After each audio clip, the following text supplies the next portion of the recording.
Rakesh Malviya going to discuss something related with the new topic, that is time and work. Aptitude में time and work का important role होता है, that we are going to discuss today. ये हमारी this aptitude series का नया session है.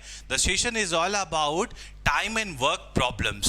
So before the starting this session, I am going to discuss something that what is the importance of time and work and where we can get this kind of the process. आज हम ये बात करेंगे कि time and work की problem कहाँ कहाँ आती है. जैसे ही टाइम एंड वर्क की बात आती है तो सबसे पहले रिलेशनशिप की बात आती है कि टाइम और वर्क की रिलेशनशिप कैसी होती है. डिपेंड अपॉन, कभी डायरेक्ट होती है, कभी वेरिएशन में आती है. तो हम जब बात करेंगे टाइम एंड वर्क की तो सबसे पहला कंसेप्ट आता है, दो कंसेप्ट पे काम होता है टाइम एंड वर्क में. There is two sections. जब टाइम एंड वर्क को हम डिवाइड करते हैं तो टाइम एंड वर्क को दो सेक्शंस में डिवाइड करते हैं.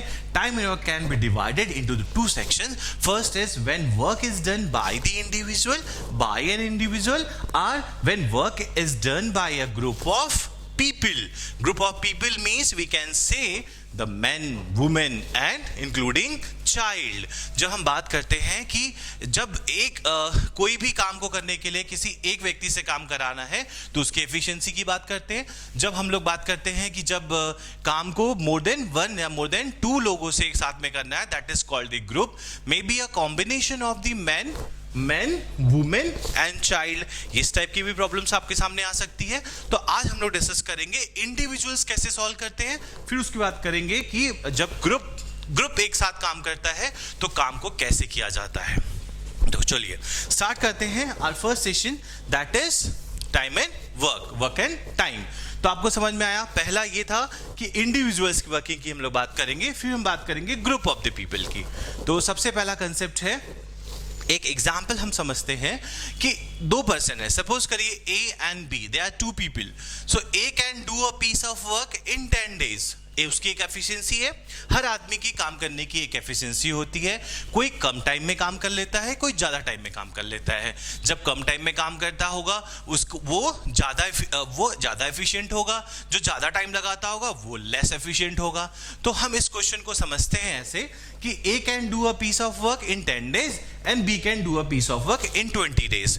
तो अब बात आती है कि यदि एक व्यक्ति किसी काम को 10 days में कर लेता है और दूसरा व्यक्ति उसी काम को 20 दिन में करता है, तो ऑब्वियसली एक एफिशिएंसी ज्यादा है बी से. तो अब हम यदि साथ में बात करें कि यदि कोई दोनों लोग साथ में मिलके काम करें तो उसको कितने दिन में काम कर सकता है. तो यदि हम बात करें A can do a piece of work in 10 days, तो 1 day work will be 1/10 and B's 1 day work will B 1/20. दोनों का एक साथ का काम क्या होगा, 1/10 प्लस 1/20. चलिए इसको और भी एलिब्रेटरी वे में मैं बात करता हूं और अच्छे से इसको समझाते हैं हम लोग. कई बार कंफ्यूजन होता है कि 1/10 कैसे आ गया, 1/10 कैसे आ गया, ये 1/10 कैसे आ गया, ये 1/20 कैसे आ गया, 1/10 प्लस 1/20 कैसे आ गया. तो इस चीज के लिए हम सबसे पहले समझते हैं कि यदि कोई पर्सन एक काम को 5 दिन में कर सकता है, यदि वो 5 दिन में करता है तो 1 day वर्क कितना होगा उसका, 1/5. कैसे 1/5? यदि हमने एक दिन में 1/5 करवाया, दूसरे दिन में 1/5 करवाया, तीसरे दिन में 1/5 करवाया और चौथे दिन में भी 1/5 और पांचवें दिन में 1/5, ये सब जोड़ेंगे. सो that will be a 5/5 and work always 1. तो काम हमेशा क्या होता है, 1 होता है. तो हमें इस चीज, बहुत सारे कंसेप्ट्स हैं वर्क एंड टाइम में, तो मैं एक एक चीज समझाने जा रहा हूं. सबसे पहले आपको ये समझना है कि टाइम एंड वर्क की जब हम बात करते हैं तो हमेशा काम कितना माना जाता है, काम को हमेशा हम 1 मानते हैं. 1, यदि मोर देन 1 आता है इट मींस वो काम कंप्लीट हो चुका है. तो work always must be equal to or less than 1. काम हमेशा कितना होगा, 1 या 1 से कम होगा. 1 से ज्यादा कभी काम नहीं होगा. क्यों 1 से ज्यादा क्यों नहीं होगा, पहला क्वेश्चन दिमाग में आया. काम को एक ही क्यों मानते हैं, काम को एक मानने का एक सीधा सा कंसेप्ट है.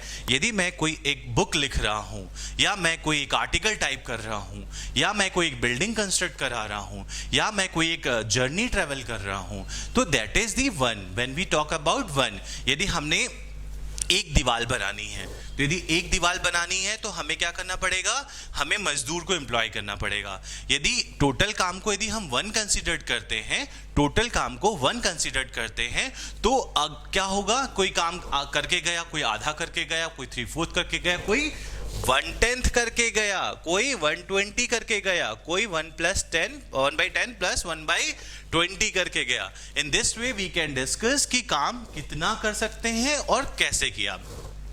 Clear? So the my concept is work is always less than or equal to 1. Work always less than or equal to 1. Okay, तो अगला कंसेप्ट हम बात करेंगे, न्यू कंसेप्ट। अब ये आपको समझ में आ गया 1/10, 1/20, 1/10 प्लस 1/20। इसको यदि हम लोग कैलकुलेट भी करना चाहें कि दोनों का एक दिन का काम कितना होगा, तो सिंपल इसको हमने ऐड करना है। तो 1/10 प्लस 1/20 ऐड किया, 20 LCM, 2 + 1 दैट इज 3/20। 3/20 एक दिन का काम किया गया, किन दोनों के द्वारा, A and B के द्वारा। Means A and B can finish a work in 1 day 3/20। तो अब एक और रेसिप्रोकल कंसेप्ट समझ लेते हैं हम। यदि कोई काम को एक काम को 1 डे काम है तो 1/10 है। पूरे काम को करने के लिए इसका क्या करना पड़ेगा, पूरा काम होगा 10 डेज में। Just reciprocal of 1/10। तो उसी तरीके से बी उस काम को कितने दिन में करता है, 20 डेज में। तो 1 डे वर्क कितना हो गया, 1/20 का reciprocal that is 20 days, right. So in this way we have to understand कि जब भी किसी का हमें एक दिन के काम की एफिशिएंसी पता चल जाएगी तो उसकी पूरे काम का ड्यूरेशन हम निकाल सकते हैं। तो रेसिप्रोकल, यदि किसी के 1 डे वर्क को हमने रेसिप्रोकल कर दिया तो उसका रेसिप्रोकल मतलब उसके टोटल काम करने का टाइम निकल जाएगा। चलिए अगला कंसेप्ट समझते हैं। अगला कंसेप्ट है measurement of work. Measurement of work is very important thing.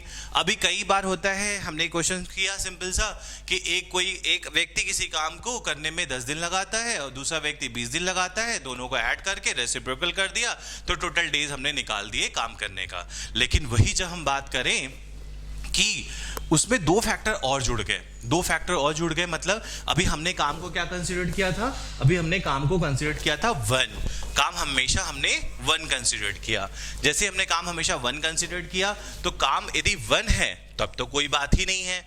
और हम ये भी मान के चल रहे थे प्रीवियस कंसेप्ट में कि आदमी 1 घंटे में 8 आवर्स वर्क करता है, 6 आवर्स वर्क करता है या 12 आवर्स वर्क करता है, जितना भी आपकी वर्क कराने की पॉलिसीज है।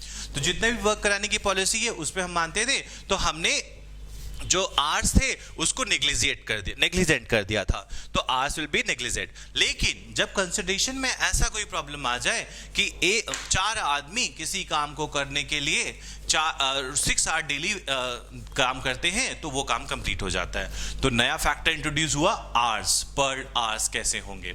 फिर यदि आवर्स आ गया चलो ठीक है, लेकिन कई बार कंसेप्ट ऐसा आता है कि 4 man can do 1/2 work after working 6 hour every day. चलो ठीक है, 6 घंटे रोज काम करके 4 आदमी किसी काम का आधा पार्ट कंप्लीट कर लेते हैं।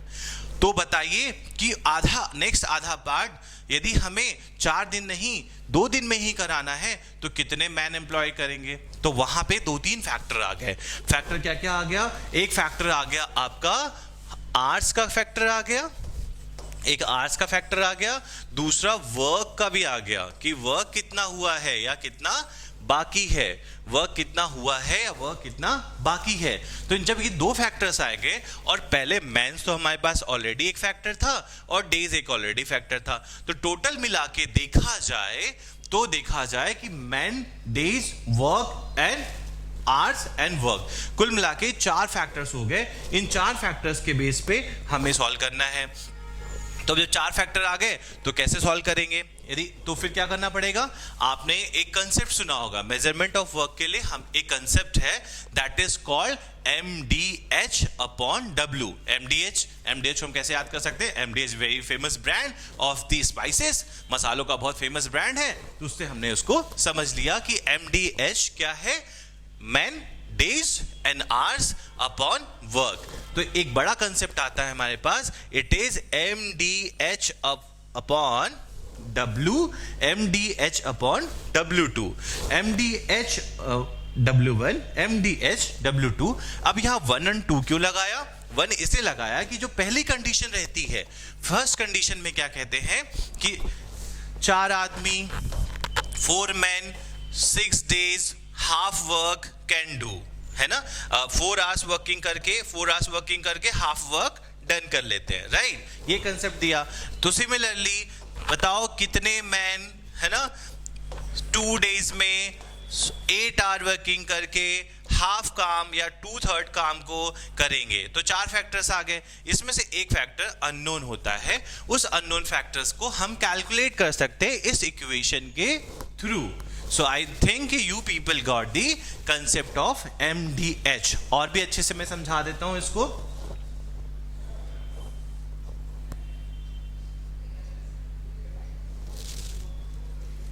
चलिए एक बार हम लोग इसमें और अच्छे से समझ जाते हैं कि कैसे हमको MDH है। तो मैंने आपसे बात करी MDNH upon W is equal to, अब ये कंडीशन एक के लिए तो ओके, लेकिन ये कंडीशन 2 वर्क के लिए हुआ तो M1 D1 H1 W1 that will be equal to M2 D2 and H2 upon W2। अब क्या समझते हैं हम इसको? MDHW1 MDHW2 दोनों ही हमने कंसिडरेशंस के लिए ये समझ लिया, MDH1 MDH2। अब क्या है, मान लीजिए यहाँ पे आपको मैन दिया हुआ है, 4 men can do in 6 days कितना वर्क? 2/3 काम कर चुके हैं, सॉरी हाँ 4 hour वर्क करके किसी काम का 2/3 काम कर लिया है। तो अगला क्या होगा? अगला होगा, बताइए कितने मैन, उसी काम को डेज आपने बदल दिया, डेज कर लिए आपने, 4 days में ही काम कंप्लीट कराना है रिमेनिंग काम के लिए, और इसमें 8 hour वर्किंग करानी है, और इसमें जो बचा हुआ काम है वो 1/3 काम बचा हुआ है। तो बताओ कितने मैन एम्प्लॉय करने पड़ेंगे? तो जब मैन की वैल्यू होगी तो हम उसको x रख देंगे, और MDH अपॉन W1 में MDH अपॉन W2 में कैलकुलेट कर देंगे, that we will solve MDH1 MDH2। तो अब कई बार कंसेप्ट ऐसा आता है कि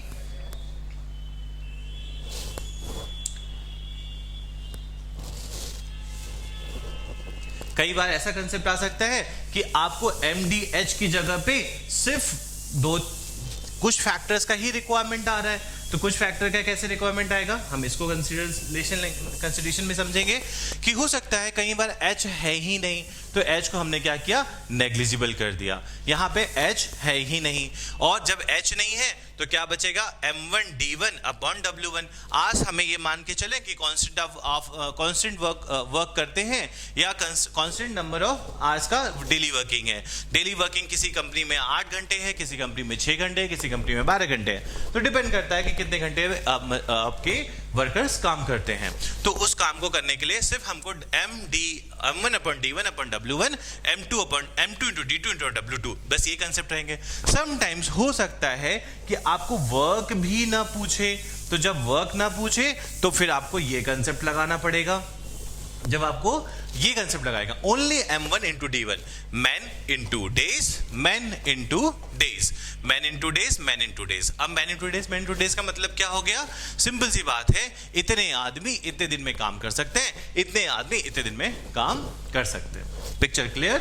होप इट इज क्लियर। अब ज्यादा क्लैरिटी तब आएगी जब मैं इस पे 1-2 क्वेश्चन सॉल्व करवा दूंगा। तो अगला हमारा टारगेट है 1-2 क्वेश्चन सॉल्व करने का। तो करें सॉल्व क्वेश्चन। फाइन। सो अभी हम लोग सॉल्व करने जा रहे हैं कौन से क्वेश्चंस?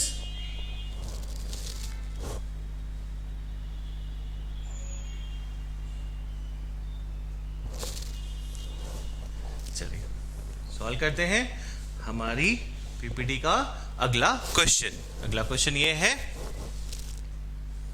ओके तो question number 1 is very simple. अब मुझे यहाँ पे कोई समझाने की जरा जरूरत नहीं पड़ेगी।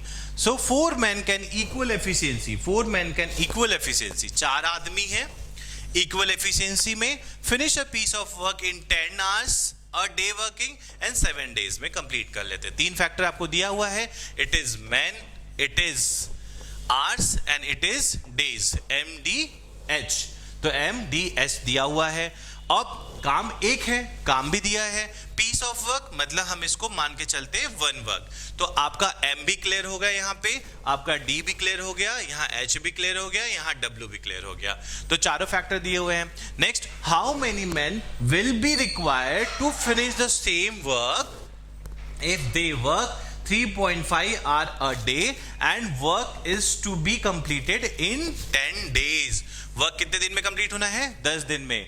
अब बोल रहा है क्या क्या मिसिंग है सेकेंड इक्वेशन में आवर्स आपके पास पता है, उसके बाद hours a day and work at 10 days, days पता है, आपके पास मैन नहीं पता है। तो आप सिंपल क्या करेंगे, total work was MDH 280 man, ये हो जाएगा, मैन आवर्स हो गए। उसके बाद ये हम देखेंगे नेक्स्ट कंडीशन में क्या होगा, 280 that will equal to x is required 3.5 hours and 10 days, so x will be 8, तो x आ जाएगा 8। तो वही हमने कंसेप्ट लगाया यहाँ पे, MDH is equal to MDH 111,222, खत्म, right. So in this way MDH से हमने ये प्रॉब्लम आपकी सॉल्व कर दी। चलिए अगला प्रॉब्लम देखें। अब इसका सॉल्यूशन नहीं है, इसका सॉल्यूशन मुझे यहाँ पे करना है। कैसे करेंगे, पहले क्वेश्चन को समझते हैं। Question is A and B require 10 days to complete a job। क्या कर रहे हैं, A and B क्या करते हैं,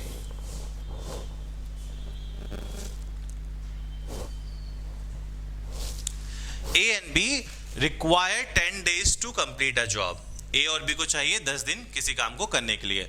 B and C require 12 days to work complete a job and A and C can require 15 days to complete a job। मतलब क्या है, 3 लोग हैं अपने पास, एक A है, एक B है और एक C है। तीनों लोग काम कर रहे हैं, लेकिन इनका जो एफिशिएंसी है वो कंबाइन एफिशिएंसी दी हुई है। जब हम बात करते हैं कंबाइन एफिशिएंसी की, तो कंबाइन एफिशिएंसी का मतलब हो गया A and B, A plus B can do a piece of work in 10 days, B plus C can do a piece of work in 12 days and A plus C can do a piece of work in 15 days। तो क्या understanding I इससे हमारी? यदि A और B 10 दिन में काम कर सकते हैं, A और B 10 दिन में काम कर सकते हैं और B प्लस C उसको 12 दिन में काम कर सकते हैं, तो A प्लस C 15 दिन में कर सकते हैं। तो इनके 1 डे एफिशिएंसी हम निकाल सकते हैं, 1/10 प्लस 1/12 प्लस 1/15, तीनों का एक दिन का काम। यदि हमने अब इसकी एफिशिएंसी भी निकाली और ऐड कर दिया, यदि हमने इसको ऐड किया तीनों इक्वेशंस को, तो क्या आएगा, 2 times A plus B plus C, और इधर से कितना आ जाएगा, इनका एलसीएम ले लिया हमने, तो 60 is LCM, so 6 plus 5 plus 4, it means 15/60 that is 1/4, 1/4। तो बात करेंगे 1/4 की, तो इधर आ गया आपका 1/4। चूंकि ये 2 times A plus B plus C है, सो 2 को हमने यहां से हटाया, 2 को यदि हमने यहां से हटा दिया तो 2 इधर आ जाएगा मल्टीप्लिकेशन में, यहां पे मल्टीप्लिकेशन में, तो यहां पे कहां आ जाएगा, डिवीजन में आ जाएगा, राइट। सो 1/4 तो हमने कैलकुलेट कर लिया, 1/4 और इसमें 2, यहां मल्टीप्लिकेशन में 2 था, 2 इधर आया, डिवीजन में आया, दैट मीन्स दैट इज 1/8। तीनों मिलके उस काम को कितने दिन में कर लेंगे, 8 days में कर लेंगे। So 8 days will be our final working days. Final working days कितना हो जाएगा, 8 days हो जाएंगे। Clear concept? I think it is clear. अब तीनों को, अभी किसी क्वेश्चन में आएगा कि ये हमने जोड़ा तो 2 आया, 2 बार A आया, 2 बार B आया, 2 बार C आया, दैट्स व्हाई यहाँ पे 2 लिखा था। Okay, so next question is, आपको यहाँ पे हर क्वेश्चन में हर स्लाइड में एक नया कंसेप्ट मिलेगा. This PPT, this session is not only for this specific problems हम सॉल्व कर रहे हैं, सिमिलर प्रॉब्लम्स नहीं सॉल्व करते हैं. मेरा एक कॉन्सेप्ट होता है कि मैं हर बार आपको एक नया कॉन्सेप्ट दूंगा. कभी भी आपने मेरे सेशंस में, क्लासेस में देखा होगा कि एक सिमिलर प्रॉब्लम सॉल्व नहीं करते. हर बार हम स्टूडेंट्स को नया एग्जाम्पल देना चाहते हैं, नई टाइप की प्रॉब्लम देना चाहते हैं. तो नई टाइप की प्रॉब्लम आएगा, इसमें से क्वेश्चन करेंगे 3, 4, 5. ये 3 क्वेश्चन एक साथ दे दिए हैं. 3 क्वेश्चन एक साथ देने का मतलब ये है कि 3 क्वेश्चन एक साथ देने का मतलब ये है कि शायद हो सकता है तीनों एक जैसे टर्म पे डिपेंडेंट कर रहे हो. चलिए, 4 मैन, पहला क्वेश्चन है 4 मैन टेक 3 days. 4 आदमी 3 दिन में एक वॉल को कंप्लीट कर देते हैं. तो 20 man, same efficiency working, then how many walls can be painted in 3 days. चलो, 4 आदमी 3 days में किसको करते हैं, एक वॉल को बना देते हैं. तो आपके पास क्या क्या हुआ, दिया हुआ है. इस पहले क्वेश्चन की हम लोग बात करें तो क्या क्या दिया है, मैन दिया हुआ है, उसके बाद डेज दिया हुआ है, और वर्क दिया हुआ है. तो वर्क क्या है, एक वॉल. अगली बार क्या होगा, अगले बार क्या दिया हुआ है, मैन दिए हुए हैं, और क्या दिया हुआ है, देन डेज दिए हुए हैं. तो यहां डे भी दिया हुआ है और वर्क नहीं दिया है. यहां पे वर्क गिवन है, यहां पे क्वेश्चन मार्क है, राइट. तो हम इसको सिंपल से सॉल्व कर सकते हैं. क्या हो जाएगा, 4 into 3 upon 1 wall is equal to क्या, अगला है 20 man into what, into 3 days. कितनी वॉल, x वॉल्स. सॉल्व कर लेते हैं. तो सॉल्व करेंगे तो कितना आ जाएगा, x इधर हो जाएगा, 4 3 जा 12, 12x is equal to 60. So x will be क्या, 5. So answer will be the 5 walls. तो आंसर होगा इसका 5 walls, right. तो पहले का आंसर आ गया आपके पास 5 walls. 5 walls आने के बाद हमें ये दिखा पहला क्वेश्चन का आंसर 5 walls. ओके. सिमिलरली हम सॉल्व करते हैं example number 4. A man takes 3 days to paint a wall. सीधी सीधी बात है, एक आदमी 3 दिन लगाता है किसी वॉल को पेंट करने में. If he works for 12 days, so how many walls can be painted. 3 दिन में एक आदमी एक वॉल को पेंट करता है. 12 दिन में क्या होगा, सीधी सीधी यूनिटी मेथड से भी सॉल्व करोगे तो 4 दिन आ जाएंगे, है ना. और यदि आप एमडीएच में डालोगे तो डी यहाँ पे पता नहीं है ना. डी यहाँ पता है, मैन डेज 3 दिन लगते हैं एक वॉल को पेंट करने में. 12 दिन में कितनी, 4 वॉल करेगा. सीधा सीधा कंसेप्ट है, या आप एमडीएच पे भी फिट कर सकते हो इसको. अगला क्वेश्चन है question number 5. Question number 5 is a man takes 5 days to complete a job. If he is assisted by 4 more man, so his friends, so same efficiency, जो कि सबकी एफिशिएंसी सेम है, then in how many days can the job be completed. अब सीधे सीधे बात है, 5 days में लगते हैं एक आदमी को काम करने के लिए. 1 man can do in 5 days. So similarly 4 men, 4 और जुड़ गए तो मतलब 5 लोग हो गए. 5 लोग हो गए तो कितना हो जाएगा, 5/5, दैट इज 1 डे में काम खत्म हो जाएगा, right.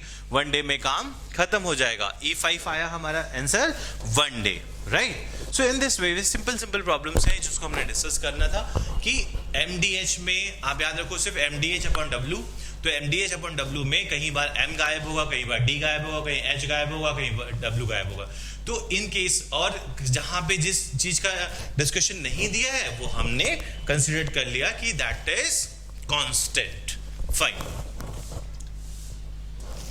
Okay, so next slide में हम लोग डिस्कस करेंगे एक एग्जाम्पल जो कि थोड़ा सा डिफरेंट है. अब यहाँ पे इस एग्जाम्पल में जो स्क्रीन पे आपको दिख रहा है, एक बार हम लोग इसको पढ़ लेते हैं.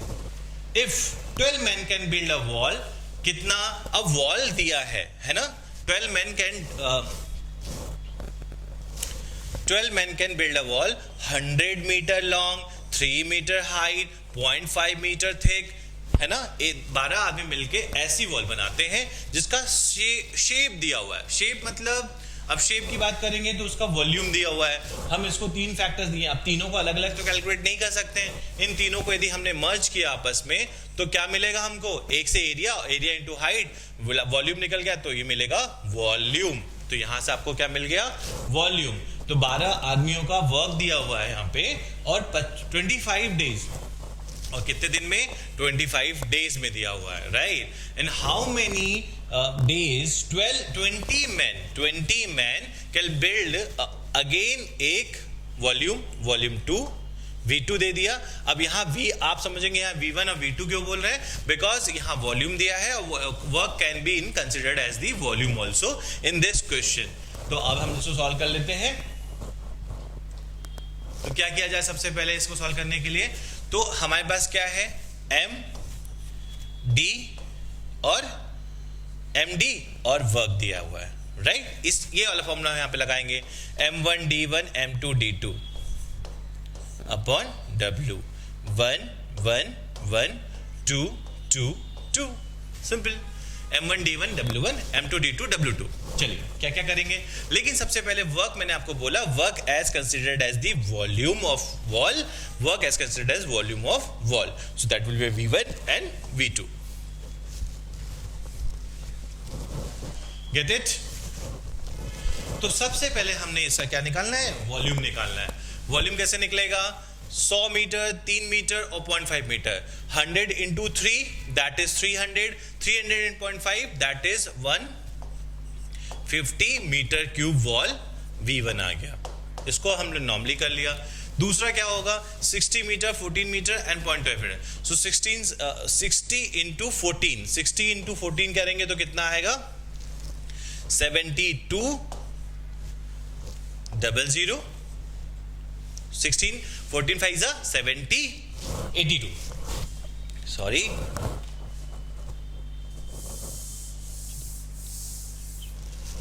84। कैसे? 60 into 4 तो 14 6 जा 84। एक जीरो है, एक जीरो से मल्टीप्लाई कर देंगे यहाँ पे तो क्या हो जाएगा?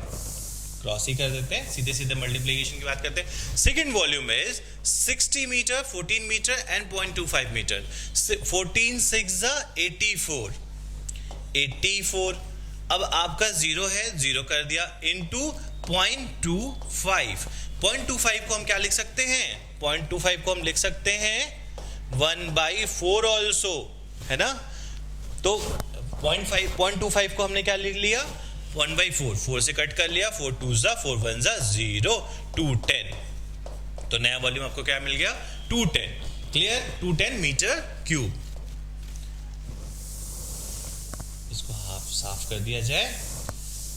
अब V2 आ गया आपके पास 210 मीटर क्यूब। अब इस इक्वेशन में पुट कर दिया जाए, simple simple M1 D1 W1 M2 D2 W2। ठीक है, दोनों इक्वेशन में हमने पुट कर लिया तो क्या आएगा? Simple simple answer. सॉल्व करते हैं। M कितने थे? 12 मैन थे, ठीक है। और कैन पीस ऑफ वर्क 25 दिन। D कितना है? 25। और वर्क कितना था? 150 150। सिमिलरली सॉल्व करेंगे। मैन कितने थे? 20 मैन 20 मैन। वर्क कितना था? वर्क तो आपको पता है। डेज कितने थे? डेज आपको हाउ मेनी डेज, डेज हमको डी निकालना है। और वर्क कितना हो गया? 210। सिंपल। अब बस इस इक्वेशन को सॉल्व करेंगे और हमारा आंसर डी का निकल जाएगा। कैसे सॉल्व करेंगे? 0 से 0 कट गया, 3 5 15, 3 7 21, राइट। अब 5 से हमने इसको कट कर लिया, 5 5 25, तो 12 5 60। इधर बचा 60 आपके पास, और यहां बचा आपका is equal to 20D/7, right. Okay, तो 20 into D/7। यहां बचा आपका 12 5 60। 12 5 60 से हमने ये कट कर लिया। तो अब 7 को यदि हमने इधर भेज दिया तो क्या हो जाएगा? 7 6 इसका मल्टीप्लाई कर लेते हैं। 7 into 6, 7 6 कितना होता है? 420 is equal to 20D। 420 is 20D। 0 से 0 अगेन कट गया, और D की वैल्यू कितनी आ जाएगी? 21 days. 21 days. Clear? I think ये क्लियर। D की वैल्यू हमने निकाला, 42 को 2 से डिवाइड किया, that is 21 days. 21 days that will be the question का आंसर। अगला क्वेश्चन देखते हैं। ओके, ये भी एक इंटरेस्टिंग क्वेश्चन है। एक इंटरेस्टिंग क्वेश्चन को हम कैसे सॉल्व कर सकते हैं समझते हैं। अ कॉन्ट्रैक्टर, एक आदमी जो कि हमारे रूटीन प्रॉब्लम्स है, यदि हमें रूटीन प्रॉब्लम्स को समझने के लिए हम बात करते हैं तो कैसे सॉल्व करेंगे देखते हैं। इस क्वेश्चन को समझते हुए मैं इसको समझाता हूं और डिटेल में कि कैसे समझ सकते हैं। A contractor under टू का certain work in 75 days, 75 दिन में काम करने का ठेका ले लिया एक कॉन्ट्रैक्टर ने। employed 60 men, 60 मैन कोई ड्यूटी लगा दी, ठीक है, और do it after 25 days, 25 days के बाद he found कि भाई 1/4 वर्क ही कंप्लीट हुआ है। तो अब क्या हुआ, 75 डेज उसके पास टोटल वर्क था, 25 दिन बीत चुके हैं। 25 दिन बीतने के बाद देखा गया कि 1/4 वर्क ही डन हुआ है। तो अब अगला है how many more man must be employed so that work में be finished on time. In time work यदि हमें कंप्लीट करना है तो कितने लोगों को एम्प्लॉय किया जाए। अच्छा क्वेश्चन है, रोज हम लोग ऐसी प्रैक्टिकल प्रॉब्लम्स देखते रहते हैं कि हमने सपोज करो कोई काम ले लिया है या कोई काम कर रहे हैं या करवा रहे हैं, तो हम उसका टाइम टू टाइम क्या ऑब्जर्वेशन करते हैं, टाइम टू टाइम ऑब्जर्वेशन करते हैं। तो ऑब्जर्वेशन इस कॉन्ट्रैक्टर ने भी किया, इस कॉन्ट्रैक्टर ने ऑब्जर्वेशन किया कि 25 डेज बीत चुके हैं और काम तो 1/4 ही हुआ है। अब मेरे पास बचे कितने टाइम है, 50 दिन बचे हैं, क्योंकि 75 डेज का टारगेट था, 50 दिन बचे हुए हैं। तो किस एफिशिएंसी से काम किया जाए या कितने लोगों को और जोड़ दिया जाए, क्योंकि एफिशिएंसी तो चलो एक लेवल तक बढ़ा दी सकती है, एफिशिएंसी एक लेवल तक बढ़ा दी जा सकती है, लेकिन जब हम बात करते हैं कि एफिशिएंसी के साथ में अब लोग की जरूरत होगी। मान लीजिए फुल एफिशिएंसी से काम कर रहे हैं, लेकिन लोग तो एम्प्लॉय करने पड़ेंगे, मोटिवेशन से काम नहीं होगा, यहाँ पे मैन एम्प्लॉय करेंगे। तो इस क्वेश्चन को सॉल्व करने के लिए हमें समझना पड़ेगा कि पहली कंडीशन में एमडीएच कंडीशन क्या थी, और डब्ल्यू दूसरे में एमडीएच कंडीशन क्या है और W2 क्या है। चलिए आप लोग अब फटाफट इसमें कैलकुलेशन समझ लीजिए कि क्या करना है। मैन पहली बार में कितना था, हमने एक लाइन ड्रॉ कर दी, दोनों ही चीजें इनपुट कर रहे हैं। A contractor taken the 75 days, 75 days में काम करने का ठेका लिया, 60 मैन एम्प्लॉय कर दिए। कितने हो गए, 60 मैन एम्प्लॉय कर दिए, ओके फर्स्ट सिचुएशन में। और 25 दिन 25 डेज में वर्क कितना हुआ, उसके बाद कितना हुआ, आज तो क्या हम कांस्टेंट मान के चलते हैं कि फुल एफिशिएंसी से काम कर रहा है, तो कितना हो जाएगा, 1/4 वर्क ही डन हो पाया है। कितना काम हो पाया है, 1/4 वर्क डन हो पाया है। तो क्या कहा जाए, इसमें क्या कंडीशन ली जाए, अगला कंडीशन क्या है कि 60 मैन कितने बचे हैं आपके पास, मैन आपको फाइंड आउट करने हैं, मैन आपको सॉल्व करने हैं, कितने मैन आएंगे, और डेज कितने बचे हैं, 75 में से 25 गया, 50 डे, और वर्क कितना बचा, यदि 1/4 वर्क हो चुका है तो कितना वर्क बचा,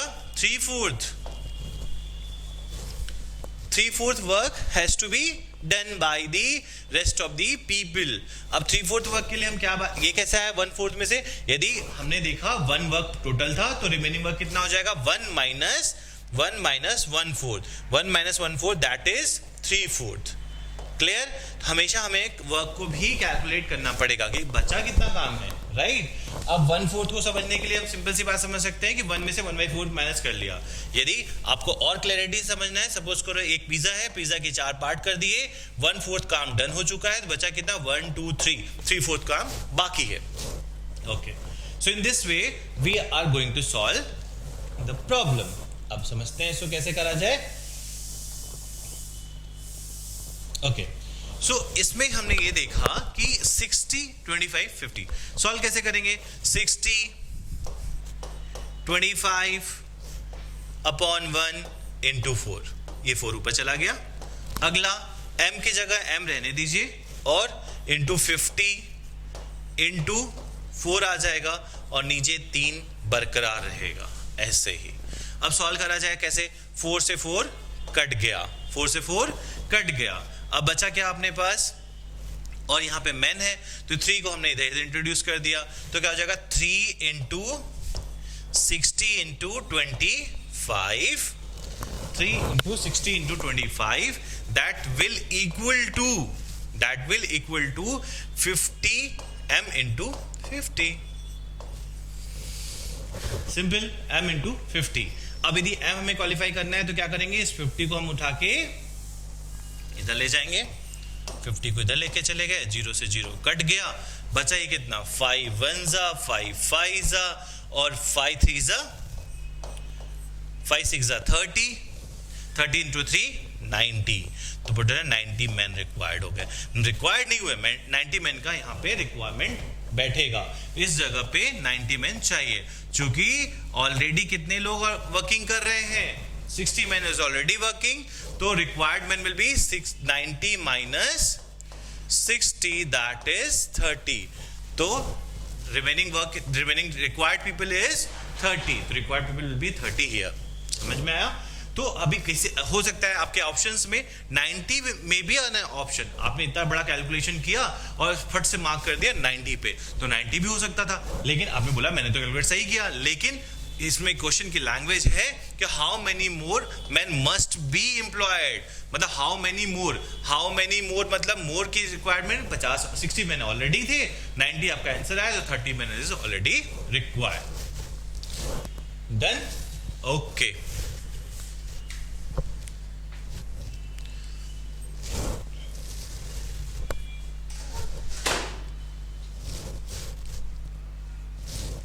कंटिन्यू करें. तो next question is, okay, this is the very important question. अब इस तरह के क्वेश्चंस जो है आप देखेंगे इस सेशन में आपको सारी यूनिक प्रॉब्लम्स मिल रही है, कोई भी एक जैसी प्रॉब्लम आपको नहीं मिलेगी. This is very important question. दो फ्रेंड्स हैं, दो फ्रेंड्स साथ में काम करते हैं, एक है राम और दूसरा है रहीम. सो हम लोग बात करेंगे पहला, राम एक मैन है, दूसरा रहीम दूसरा फ्रेंड है. दोनों ने, अब दोनों के साथ में लिखा हुआ है Ram is 3 times good worker as Rahim and takes 8 days less than Rahim to finish a work. 8 days less to Rahim to finish a work. Find the amount of the time required by Ram and Rahim working together to do the work. अब देखिए, मैंने आपको बात कही थी lecture के starting में, session के स्टार्ट में हमने आपसे ये बात की थी कि जो जितना ज़्यादा एफिशिएंट होगा उतना कम टाइम लगाएगा, जो ज़्यादा एफिशिएंट होगा वो टाइम कम लगाएगा, जो कम एफिशिएंट होगा वो टाइम ज़्यादा लगाएगा. तो इसी प्रॉब्लम को हम समझते हुए राम और रहीम की प्रॉब्लम हम लोग सॉल्व करने वाले हैं. राम करता है 3 times वर्क, 3 times एफिशिएंट है, तो राम के पास 3 गुना पावर है और रहीम के पास सिंगल टाइम है. अब टर्बो इंजन है, राम के पास 3 times एफिशिएंट इंजन है और रहीम के पास सिंगल टाइम है. तो कैसे क्वेश्चन को सॉल्व करेंगे? अब वो बोलता है कि अच्छा, राम को किसी काम को करने में 8 days कम लग जाते हैं, तो रहीम को उस काम को करने में 8 days ज्यादा लगते होंगे राम के काम से. तो अब इन दोनों ने यदि साथ में मिलकर काम करना चालू कर दिया, तो बताइए कितने दिन में काम फिनिश हो जाएगा. चलिए बात करते हैं काम कितने दिनों में फिनिश हो जाएगा. तो जो कम लेस एफिशिएंट होता है उसको हम मान लेते हैं x. तो रहीम का जो वर्किंग है, Rahim can complete this work in x days. तो राम कितने दिन में कर लेगा? राम कर लेगा उसको x minus 8 days में. बहुत शॉर्टकट में सॉल्व कर रहा हूं. तो x minus 8 days. So x minus 8 days that will be equal to x upon 3. Simple equation. अब इस इक्वेशन को समझाने के लिए सॉल्व तो हो जाएगा, इसमें कुछ भी इश्यू नहीं है. सपोज करिए रहीम किसी काम को x दिन में कर रहा है, सपोज को 12, 15, 16 कोई भी दिन होगा वो, और उसको राम को करने में 8 दिन कम लगेंगे, तो ये राम की वर्किंग हो गई. लेकिन उससे राम क्या है? रहीम से 3 टाइम एफिशिएंट है. राम रहीम से 3 टाइम एफिशिएंट है. तो जब एफिशिएंसी होती है तो एफिशिएंसी, मान लीजिए कोई काम यदि किसी व्यक्ति से 3 गुना एफिशिएंट है, 3 गुना एफिशिएंट है, तो कोई आदमी यदि वो 3 दिन में काम करता है तो वो 1 दिन में कर लेगा. मतलब हमने क्या किया? 3 से डिवाइड कर दिया. तो रहीम के वर्क जो डेज हैं उसको हमने 3 से डिवाइड किया तो राम के बराबर आ जाएंगे. Did you get my point? x minus 8 मतलब ये हो गई राम की वर्किंग डेज. राम के वर्किंग डेज किसके इक्वल होगा? रहीम के वर्किंग डेज के तिहाई के बराबर होगा या 1/3 के बराबर होगा. 1/3 के बराबर होगा. क्रॉस मल्टीप्लिकेशन कर लें, सॉल्व हो जाएगा. 3x is equal to 3x minus 24 is equal to x. So it means 2x is equal to 24. तो x is equal to कितना आ जाएगा? 12. x कितना आ गया? 12. मतलब रहीम उस काम को कितने दिन में कर सकता है? 12 days में. और राम कितने दिन में कर सकता है? 4 दिनों में काम कर सकता है. क्लियर? Is it clear? तो अब हम दोनों को साथ में काम कराना है. दोनों को साथ में काम करेंगे तो कितने दिन में काम कर लेंगे? That is old concept. Old concept के थ्रू हम इसको सॉल्व कर देंगे. So in this way we have completed our work and time part 1 session. Part 2 session में कुछ और नई डिफिकल्टीज आएंगी, कुछ और नई प्रॉब्लम्स को हम लेके हम सॉल्व करेंगे. वो प्रॉब्लम्स भी यूनिक प्रॉब्लम्स होंगी. In next session we will complete all kind of the problem related with the time and work. So thanks for watching. Please kind like and share. Thank you.